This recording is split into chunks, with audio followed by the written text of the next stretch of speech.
Welcome, everyone, to our second episode in the series, An Oasis of Wholesomeness.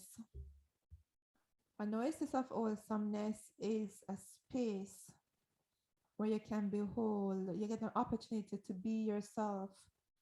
It doesn't matter what you're going through, the Lord is available. He's ready to heal, and He wants everyone to be whole again, everyone to be well.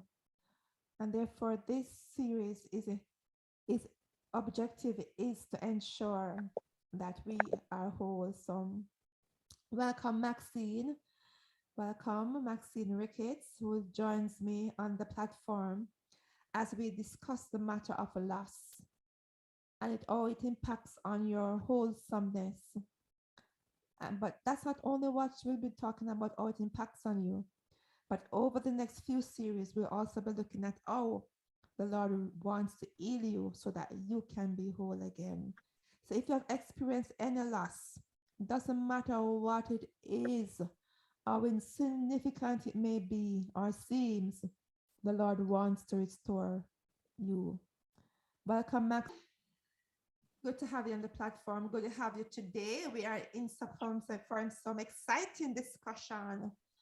It might Yes, seem okay. like loss is not something that you want to talk about, but it is an Uh, exciting topic to talk about because all of us at some point in our lives experience some form of loss.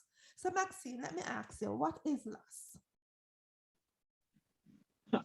before I give you, before we talk about like a definition for loss, I'd like to say that every living person on the planet experience loss. And the first loss we experience, which nobody thinks about it as loss, is the loss of the womb. So when a baby is born, all that support that the baby got in the mother's womb, the protection, especially if the mom nurtured that baby by not taking substances or, things that can be detrimental to the well-being of the fetus, when that baby comes out, it experiences loss. So for me, that's the first loss that we all experience as human beings. To give you a definition of loss, loss is the absence of, whether it's a material thing or physical, it's the absence of a person or a possession. For some people, it's the absence of an opportunity. So you lose an opportunity to pursue a particular career. It's any situation where the actual potential or perceive wherein a valued object or person is changed or no longer exists, or we no longer have access to that potential. And that is what loss is. Thank you so much. Thank you so much. So basically, at some point in our lives, all of us, as a matter of fact, as you mentioned, at our birth, we suffer loss out of our mom's womb. So in a Mm-hmm. sense, we all experience loss. It's just that some of us might not even understand that we are going through loss. So tell Yes. me, sometimes we speak about loss and sometimes we speak about grief. Would you mind giving us a definition on grief? So grief is a response to loss, right? It's our response. It can be physical, it can be psychological. It's how we experience loss. So for some people, physically, they're going through the heart palpitations, you're having headaches. Some people physically sick. Psychologically, it's the emotions, the sadness, the depression. That's how we experience grief. It's the response that we have to loss. And sometimes the way we demonstrate our grief is that we mourn. It's the outward expression of our loss. We read a lot in the Bible about the mourning.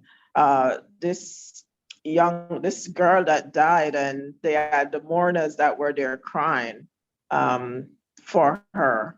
Bereavement is also another way we respond to loss.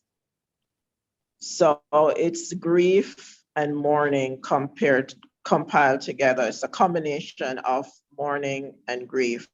That's what we call bereavement. Loss, grief, mourning, and bereavement are all strongly influenced by our culture. So in different cultures, we experience it differently, and we demonstrate all of these realities differently. Thank you so much. Interestingly, as you speak about grief, you also mentioned mourning. But I just want us to backtrack a little and ask you, does it, because most times when we speak about loss, we speak about grief. And sometimes it seems as if they are basically interchangeable. But I know you have given us a definition of both. But would you want to just give us a little elaboration or just explain a little for us if there is in fact a difference between loss and grief? Yes, there's a difference because you have various categories of grief, depending too on the loss and the attachment that you had to whether that person or that object or that opportunity that you lost. It also depends on how you respond, your ability to bounce back, what we call resilience. All of that have to do with how we grieve. You can have complicated grief, you have ambiguity of grief. There are several different types of grief, which I know you plan to speak about later on. But there is a difference. The loss is the absence of, or the actual absence of something, a valued object, a person, an opportunity. It's no longer accessible, no longer in existence. Sometimes it's not even actual, it's potential. So for somebody who probably hoped to, let's say, get a job, so it's a potential of getting that job, and somehow something happened and it doesn't come through, or let's say a lady who might be pregnant with a child and that child didn't come. It's a potential of bringing a child in the world, a potential of enjoying that bonding and relationship with your baby. That's a loss too. It can be a perceived loss. So loss, it can be actual, it can be potential, or it can be perceived. And whatever type of loss it is in whatever situation, we're going to grieve because grieving is the response to that loss. Great, thank you. Wow. So we find ourselves grieving because we have either an actual loss, a Mhm. perceived loss, or a physical loss, Potential or a loss, yeah. potential loss. Wonderful. So at some point, it depends on the impact that loss will have on us or has on us will determine our level of grief and our level of being able to manage the grief process. As we continue our discussion, I'd like to ask you, do you think that we have that there are categories of loss? We speak about whether it is the types of loss you have, but do you think there may be there are categories of loss? Yes, there are actually categories of loss. So one category is the loss of external object. So you might lose your car, right? Or you lose your house, it got burnt down. You lose your cat or your dog or something. That's an external object. That's one category of loss. Or you might lose a familiar environment. When I migrated here to the United States, I felt like I was in a desert, a wilderness, because I had no friends here, no family. I'm in the Midwest. All my family and friends are either in Florida or in New York. So my familiar environment, I was actively involved with Youth for Christ and in my neighborhood and different things. When I got here, absolutely no involvement. So that was a loss. I actually went through a grieving process, the loss of my familiar environment. There's also the loss of aspect of self, whether it's physiological or psychological. And what that is for someone who either probably is met in an accident, lose a limb, lose their function, that's the loss of aspect of self. Um, for some, as women, we like our hair, and then we get to that stage where we no longer have that pretty hair. It's either thinning or short or gray. That's a loss of aspect of self, a physiological loss of aspect of self. You have the psychological loss where you're not able to control your emotions due to whatever you're going through, or you're going through depression, or different types of emotion, anger, just coping in general.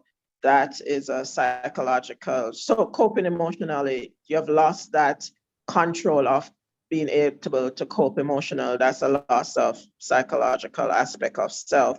And then the loss of significant other. So you lose a spouse, you lose um, a child, a parent, a friend, a good friend. You have the ministry there, you lose one of your team members. That's the loss of significant other. And those are the various categories of loss. Great, thank you so much. So we have different categories of loss, and it can impact on us in so many ways.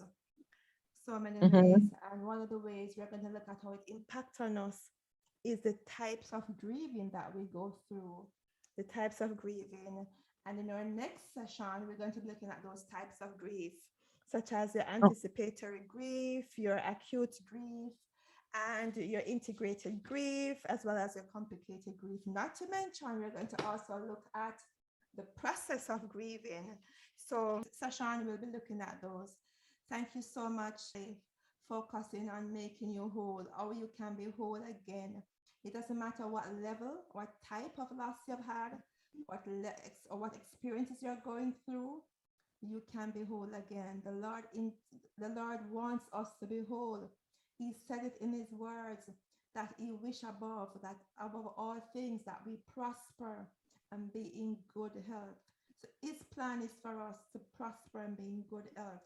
His plan is to keep us. He says, Lord, in Jeremiah, he knows the plans he has for us, plans for good and not of evil. So I wanted to encourage us. It doesn't matter what we're going through. The Lord, the Lord, the Lord wants us to be whole, to live wholesome life.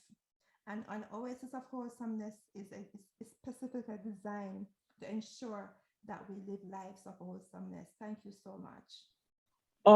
oh, we all experience loss, and thinking back on our Lord Jesus Christ, although he was 100% man, or rather 100% God, he was also 100% man.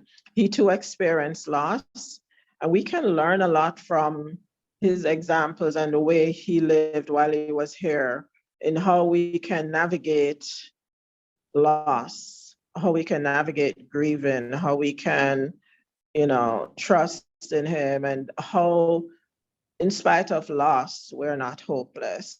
That's one thing that stands out for me in observing the Lord and how he dealt with loss as a man here. So Thank you. we have hope. Thank you so much. Yes, good notes to end on. We have hope. We have hope. Thank you so much.